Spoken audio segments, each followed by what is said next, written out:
Hey everyone, welcome to another episode of the Easy Conversations podcast, a podcast about having easy conversations. I'm your host, Furkan Dandia. In this week's episode, I sit down with Patricia Vasconcelos from The Spoiled Soul. Patricia also has her own podcast called Even Though. In this episode, Patricia shares her story of healing and learning about emotionally free therapy, or EFT. Patricia also explains how we can use EFT in our lives to heal from the past through tapping and mindfulness. I hope you can get a lot out of this episode, and if at the end you could leave a 5-star review, I would truly appreciate it. All right, Patricia, welcome to the Easy Conversations podcast. I'm really grateful that you took the opportunity to come on here and have this conversation with me today. I was fortunate enough to be on your podcast as well, so that was a great experience. And before we get started, I just want to give you an opportunity to introduce yourself, the work you're doing. Obviously, you're also a coach, so maybe share a little bit on that and what got you into this field. Yeah. Well, first off, thank you so much for having me. And it has been a pleasure doing these together. Yeah. And so what I do is I'm an EFT practitioner and an emotional success coach. Mm-hmm. I recently just advanced my certification to an advanced practitioner. And I think, so anybody who knows what EFT is, so it stands for Emotional Freedom Technique. Founded by Greg Carey I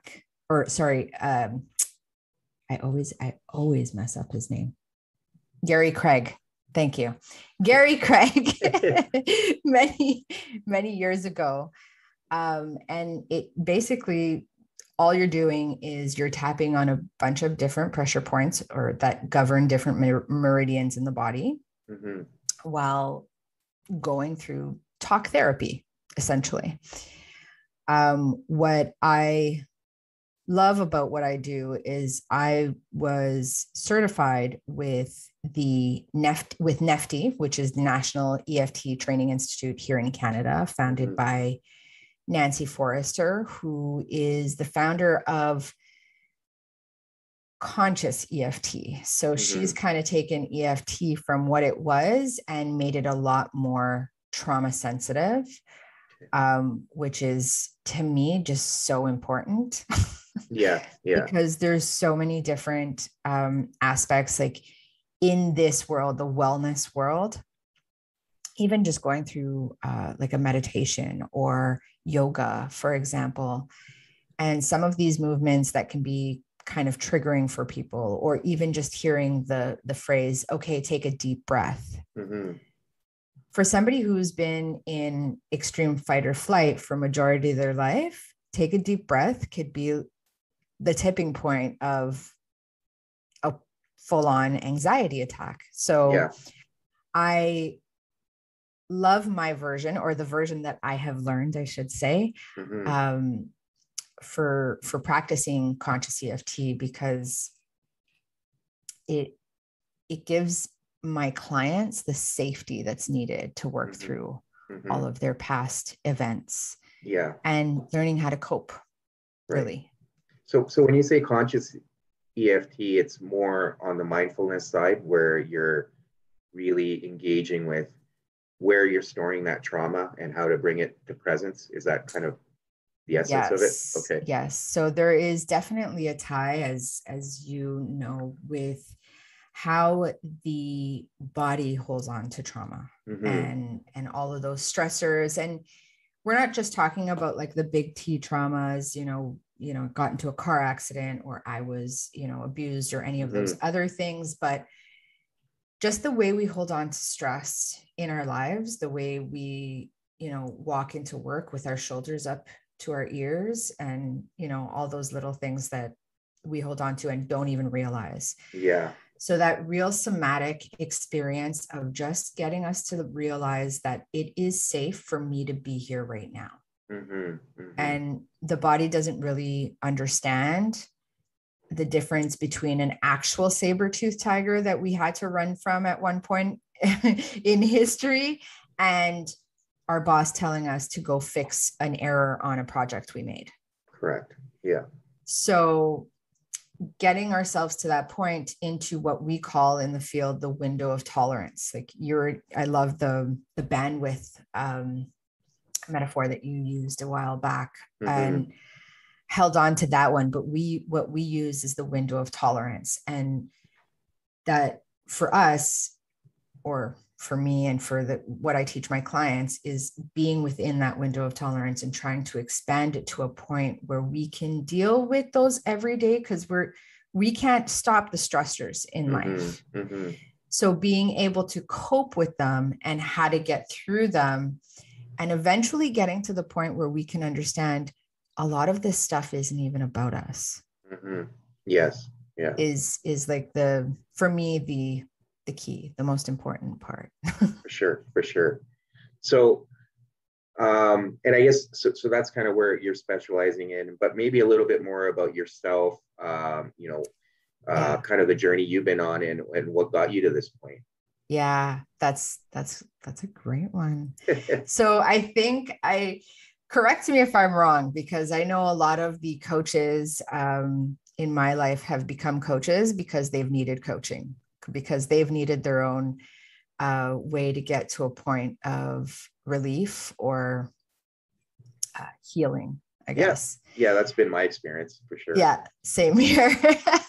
So, I mean, without getting into too many details from, young childhood stuff. And I think that us growing up in the generation that we were growing up when, where seatbelts weren't mandatory and drinking and smoking while pregnant were still okay, that kind of era, coming out of those and still being alive is enough. But then also dealing with the childhood stuff that comes along with that is another factor as to how I found myself here. For learning how to become the parent that I needed is one reason that I found myself on this journey.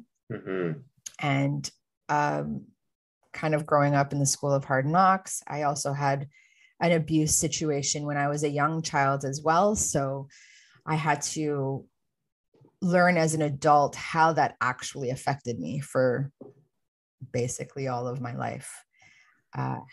Became a young mom. I was 19. Well, I just turned 20 when I had my oldest son.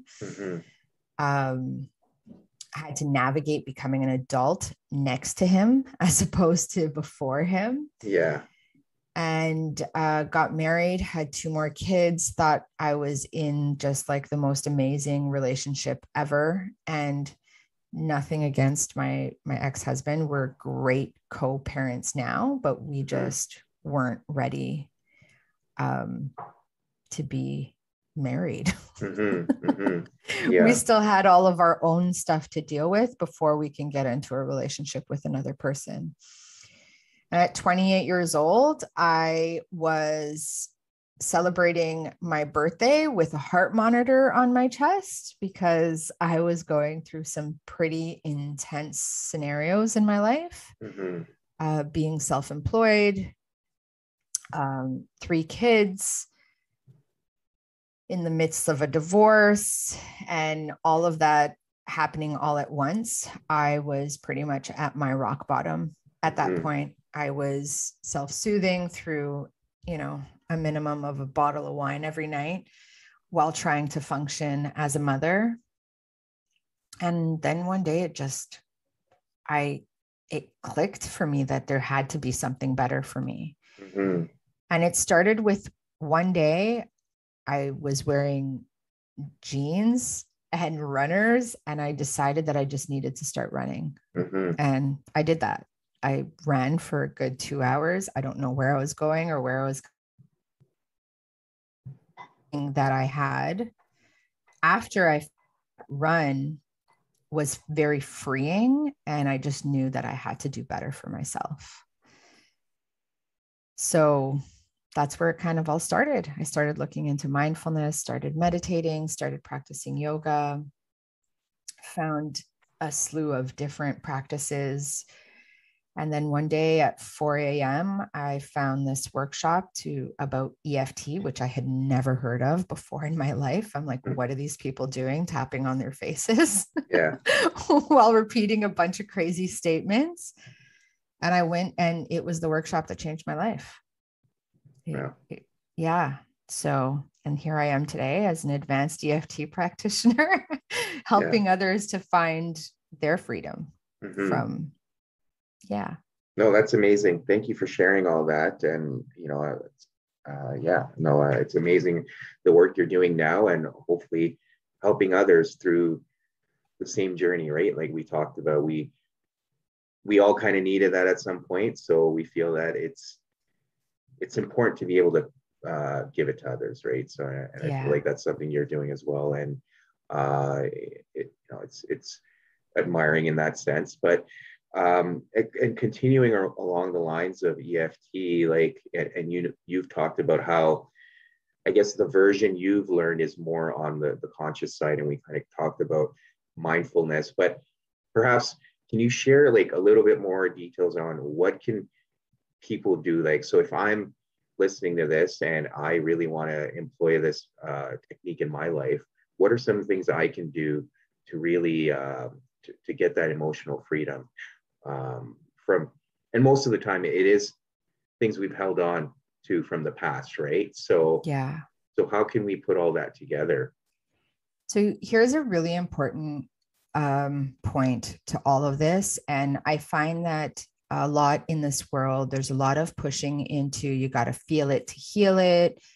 You really have to go back to that childhood and just kind of get through it and all that stuff. And the one thing that I've learned is that the only way that I was ever really to go back and be emotionally free from all of those things that were weighing on me for years and years and years was to bring it to the present moment. In this moment right now, I'll use an example. Let's pretend I don't like highway driving. I don't know why I don't like highway driving, but it's something that just gets I get into a panic every time I think I have to do it. I'm in the car, I'm shaking. I'm like, my hands are hurting from how tight I'm holding this wheel. It's something that's affected me to this day. I'm not going to go to my EFT coach and say, hey, I hate this highway driving. I think it's because of this thing that happened years and years and years ago. I'm just going to work with it in the present moment. How is it making me feel right here, right now? And if we work backwards that way with our nervous system, we make it just a little bit safer every time to be able to work through all of these big T moments. And by big T, I mean the big trauma moments. And it just, you'll find that sometimes there are certain scenarios that you never even really have to go back and deal with because you dealt with how they make you feel today. So there are so many incidences in my life where there have been things where I've gone to my mentor and have been like, I need you to help me with this thing. It's like crazy. And I used to call myself the emotional flasher because I would be wearing my emotional trench coat and just like take it all away with, kind of flashing all of my crazy hurts. And I've learned now that I can, dial it back just a little bit and deal with what's happening right here and right now. And that's what I love to share with my clients. It's really important to give yourself the compassion you need in order to step into this form of healing, as well as the celebration. Getting through something as small as just, okay, I'm able to think about getting on the highway without having a nervous breakdown.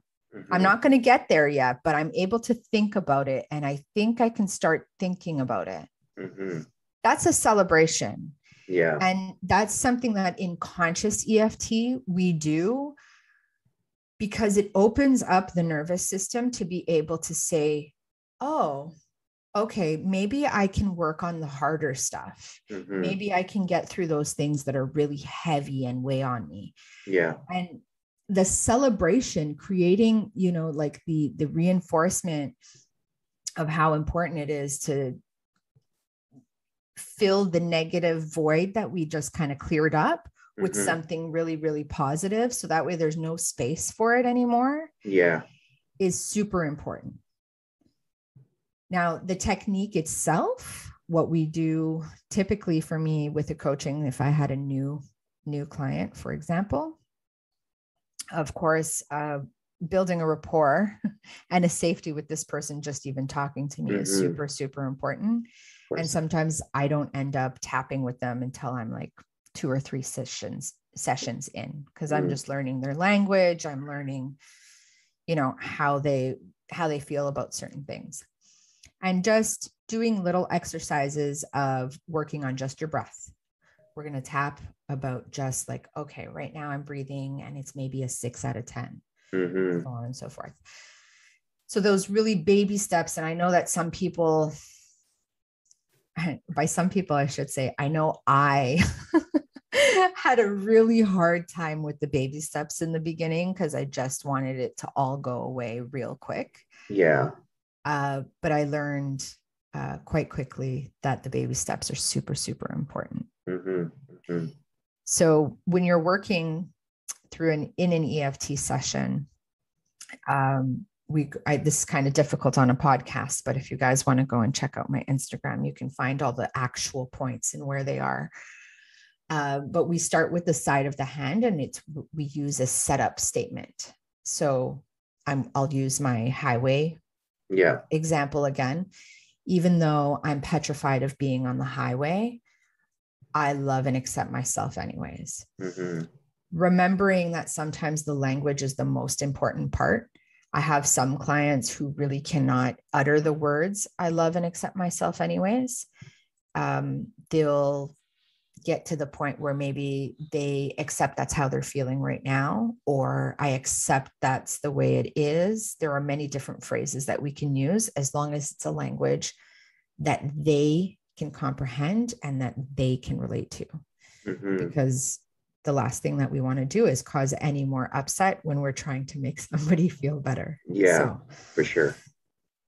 And then as we go forward, we kind of do the reminder. So I'm petrified of the highway, the eyebrow, the side of the eye. I'm petrified of the highway, under the eye. I'm so scared to get on the highway. And then above the lip, same thing. And then the chin, same thing. And then we have the collarbone, which is not really on the bone, but just beneath it on the little meaty part. We continue to tap there.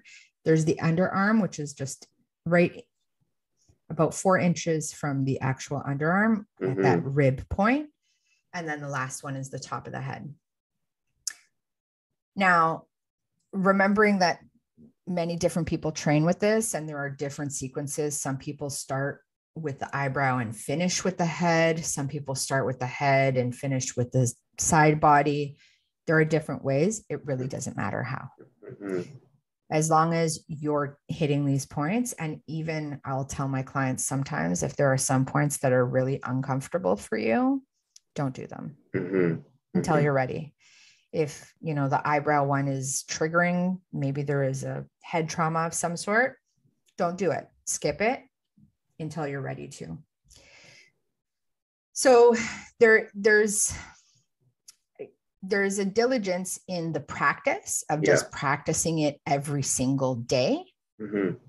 But there's also a leniency in what you're comfortable with until you're able to do it any other way. Right. So it's almost like any form of therapy. You kind of go at your own pace and comfort level. Couple of things I wanted to touch on that you highlighted, and I wanted to get your thoughts on as well. But the first one with trauma, I think, we tend to focus on like the big T's, right, as you highlighted as well. But I think personally, based on the work I've done and everything I've started to learn myself, is trauma is really subjective, right? Like depending on the person's experience, like something that was traumatic for you, I may never have experienced. So my, as we talked about, tolerance for trauma is probably a lot lesser than yours. And I'm hanging on to things that I think were pretty bad growing up or whatever, right? Or traumatic for that matter. And so I think we often get caught up in that where, trauma, when we say the word trauma, we think of the big things, right? Whether it was abuse or something very serious. But again, depending on your own experience, that could be different, right? Yeah, I totally agree. I watched this one TED Talk and I'll never forget it to this day. And it was about this woman who was coming out to her parents. Mm-hmm. And that was her big trauma, right? Mm-hmm. For some people, maybe that experience was totally okay. And they had super accepting parents and loving, and there was no problems whatsoever. The point to it, and the phrase that stuck with me to this day, is hard is hard. Mm-hmm.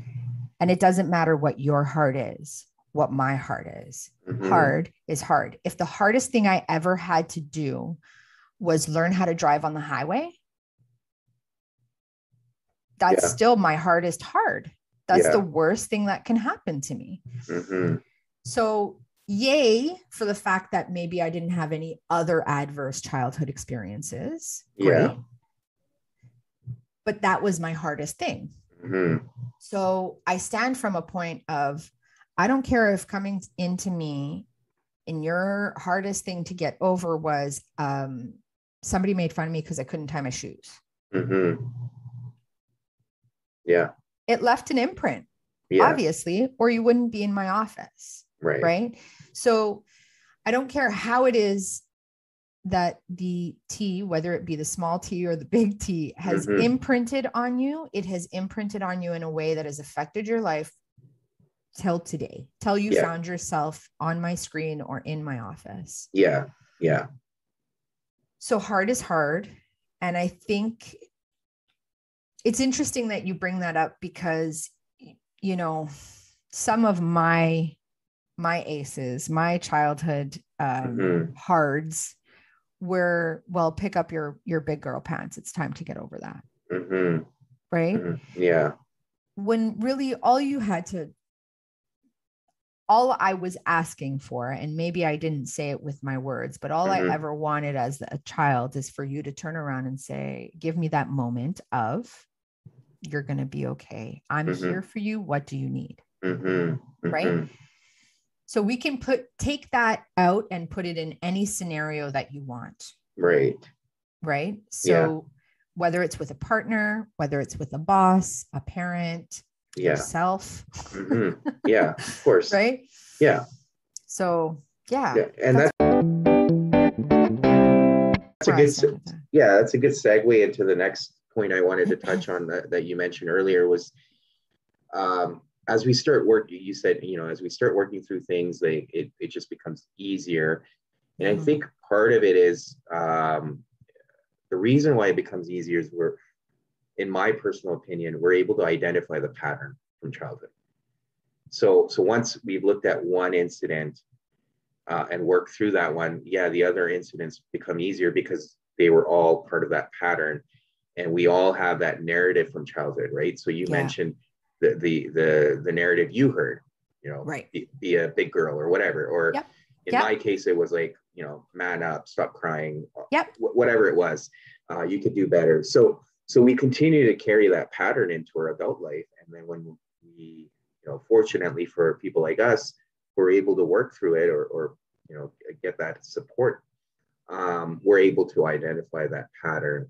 And then it becomes easier as these situations in life arise that trigger those childhood events. We're able to identify where they're coming from and why they're triggering us. So I don't know what your thoughts are, if that plays in. No, that's a so the way that I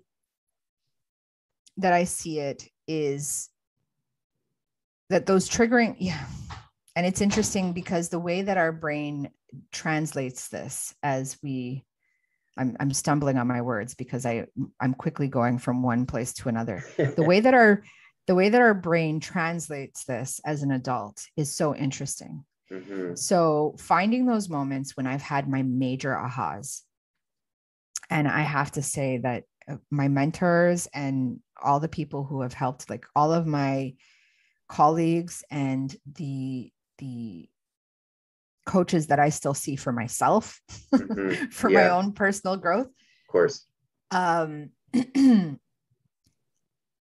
All those aha moments where I didn't think in a million years that the reason that I was behaving a specific way was because of this one thing, just one thing.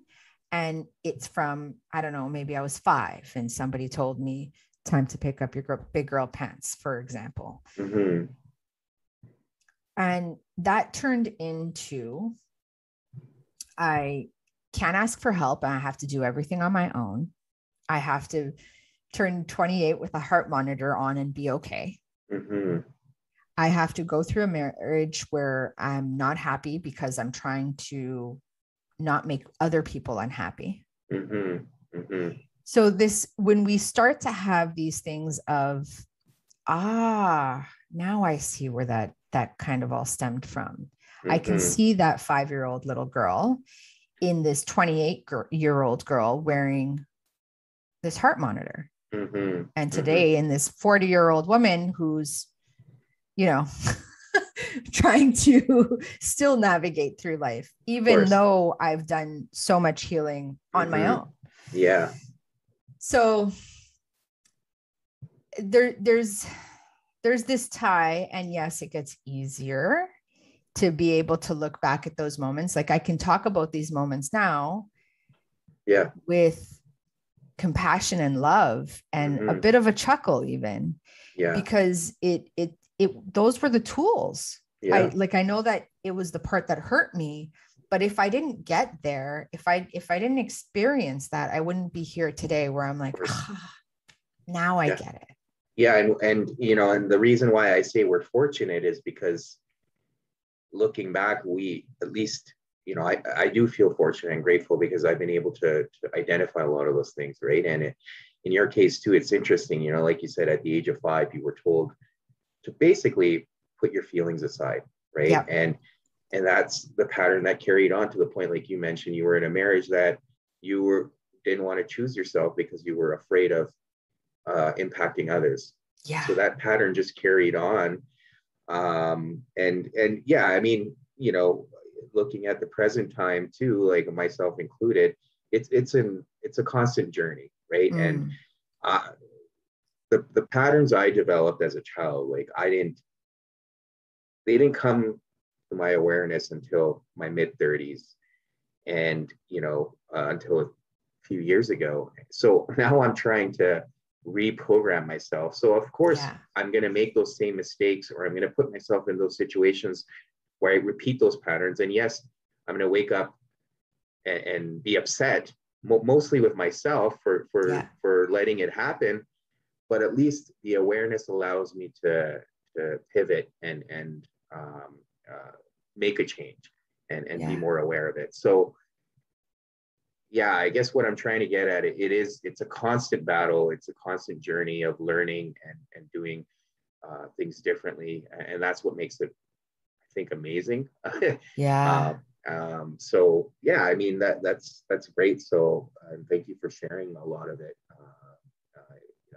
It is a lot of hard work, but it's also, at least for me, I found it really cool when I was able to it's like it's a puzzle. You start putting the pieces together, and those pieces are from different times in your life.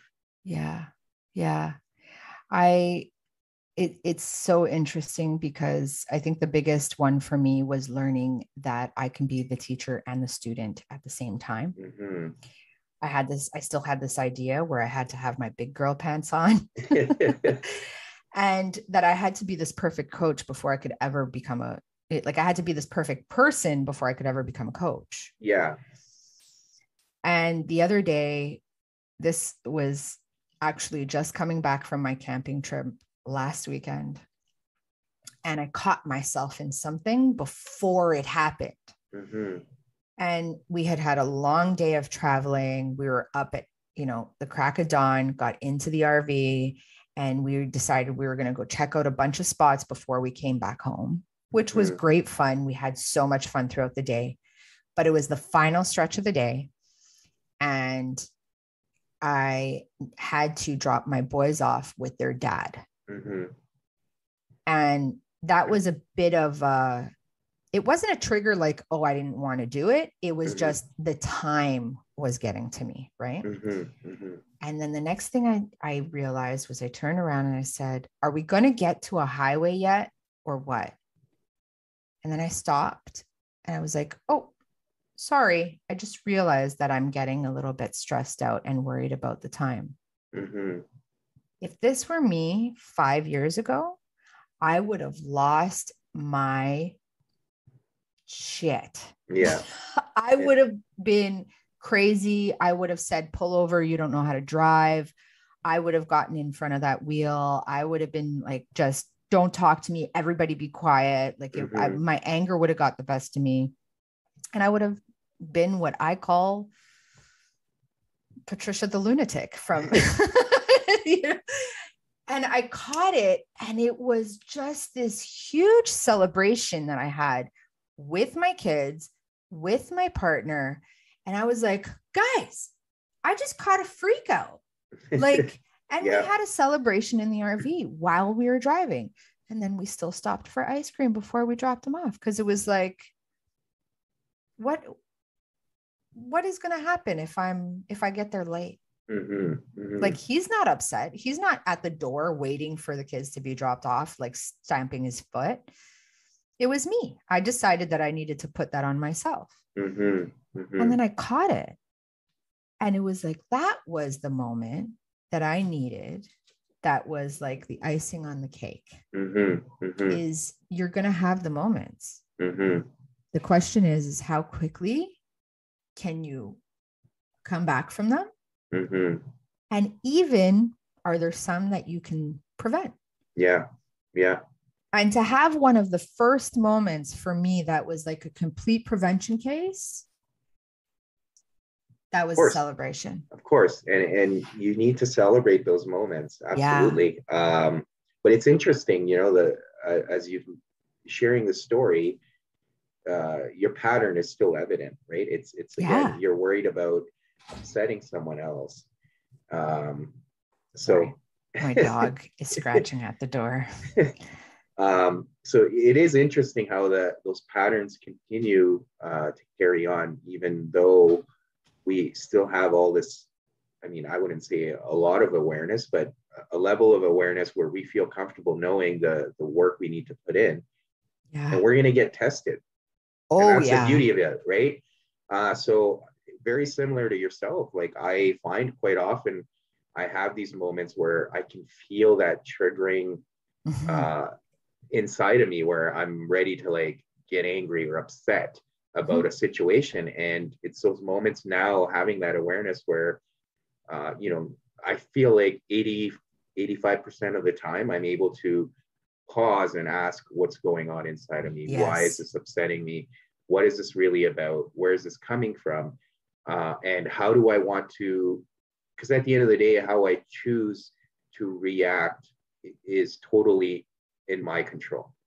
Yeah. So, I could be upset or I can choose to handle it differently, but how do I want to define myself in that moment? So I think as you've mentioned, as you get more and more aware and as you get tested more, you're able to identify those moments, and absolutely you need to celebrate those moments. Whether it's a pat on the back or it's going and getting ice cream. I think it definitely needs to be highlighted, right?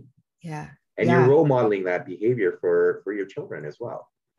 I will tell you, I lean on my children a lot. And I say that because I have them be my accountability clerks. Yeah.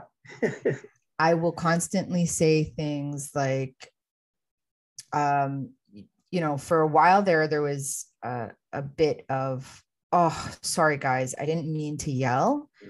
This is how I'm feeling. It wasn't your fault. Yeah. So catching that moment and just saying, like, constantly reinforcing, this isn't you, it was me. This isn't you, it was me. That part was super, super important, that stage.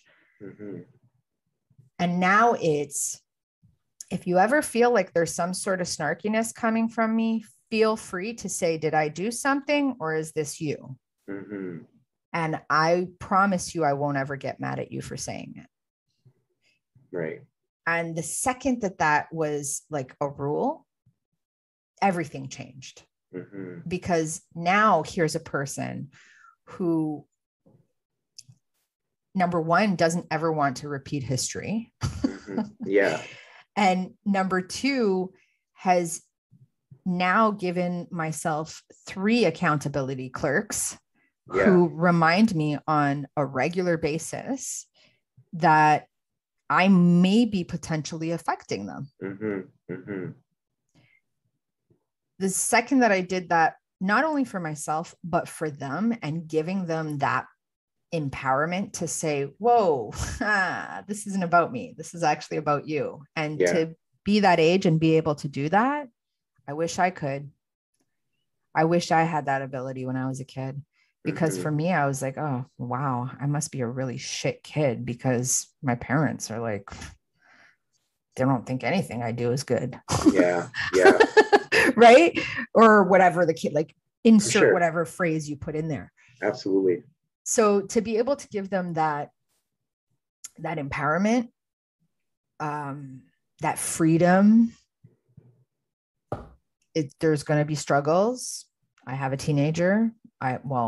Technically almost 2 teenagers. My middle boy is 13 now. So there's going to be lots of testing. And I will say that I am extremely blessed for the kids that I do have, because they're all really good kids. But teenage, nothing is right up here when you're a teenager.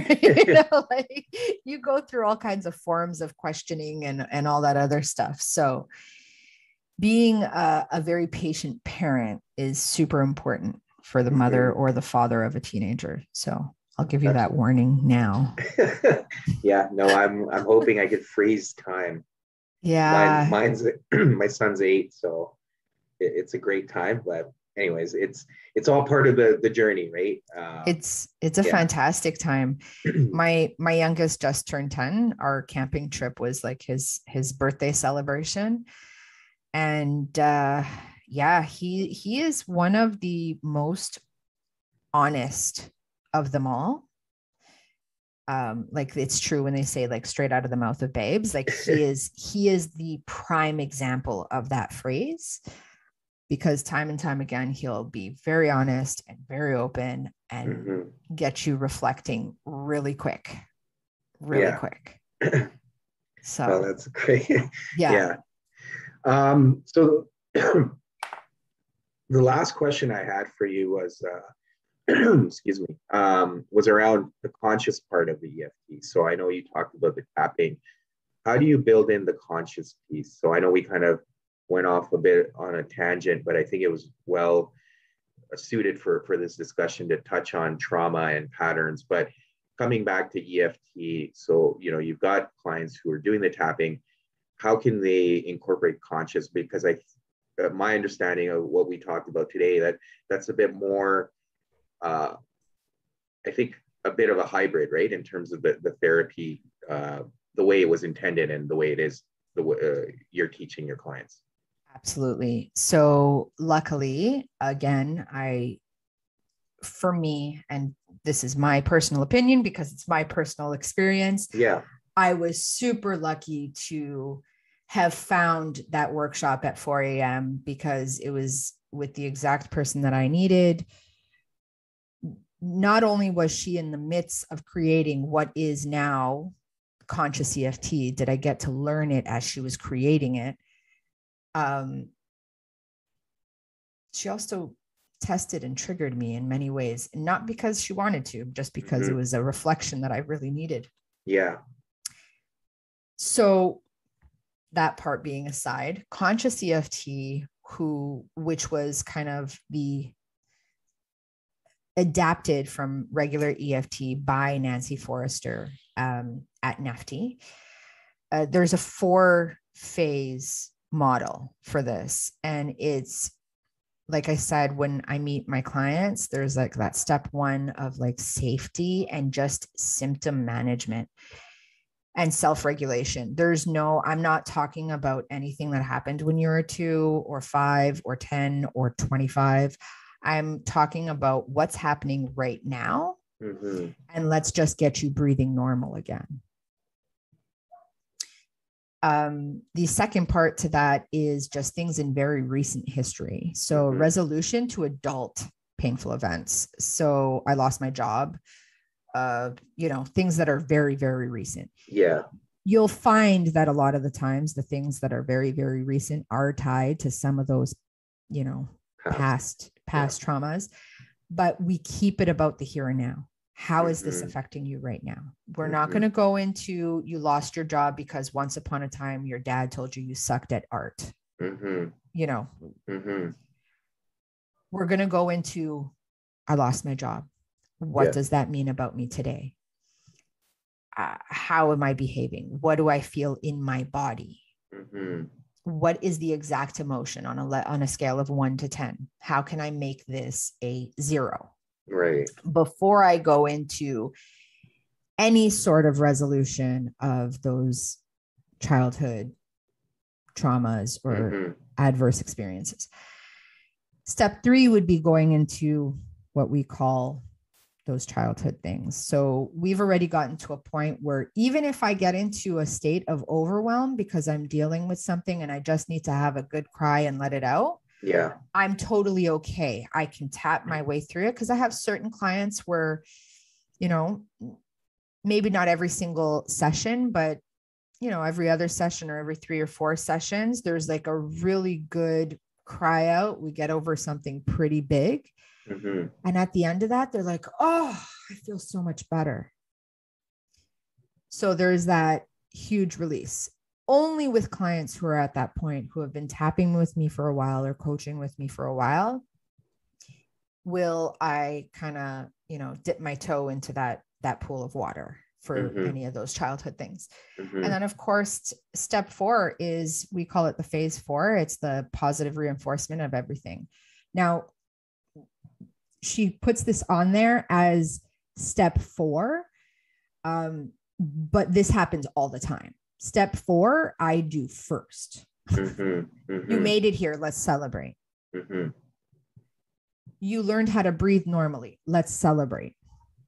So that step 4, or what we call phase 4 tapping, which is, oh, thank God I got over this, or whatever positive affirmations you're kind of putting into it. Yeah. I do every session. Okay. Hopefully more than once. So that's that real checking in with, how is your body feeling right now? How are you feeling? Like keeping an eye on all of the regulatory things, like where on the parasympathetic or limbic, nervous system are you operating from in this moment? Right. Can I talk to you about the way you're breathing without you going into complete overwhelm? Right. So that is the conscious part of it. And the great thing with this, so Nancy is actually a retired psychotherapist. So she has a lot of the language that I just eat up. Right. She, all the neuroscience approaches to all of this, like, is just, that's the part for me that is just like, oh, finally somebody took the science, the doctorate of it all, and married it to the emotional and energetic side of it all. Right. Because nobody understood that they belong together. Yeah. Yeah. So now today, with energy psychology being an actual umbrella under psychology, is we celebrate. We celebrate. There are big things happening in the energetic, like energy psychology world. And, being part of this while EFT grows to a point where we can be mandated and at some point possibly covered by private insurance because they're starting to recognize it as a method that works. And that's scientifically backed too, right? So yeah, I get excited. No, I can definitely feel the excitement. I'm a bit of a nerd for that kind of stuff too, because I do like how it all connects, right? Because most people will talk about the therapy side of it, but not really connect it back to the neural aspect of it or the science, like you said.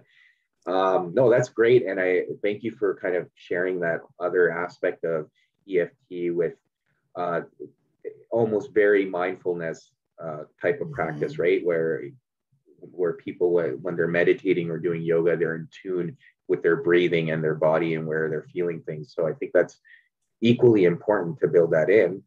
But, I think this has been a great conversation. And thank you so much for coming on here and sharing some of your own experiences and your journey as you've gone through life and learned all these things too. So for people that want to get a hold of you, what are the best ways, whether it's social media or online, what are some of the ways people can find you or get a hold of you?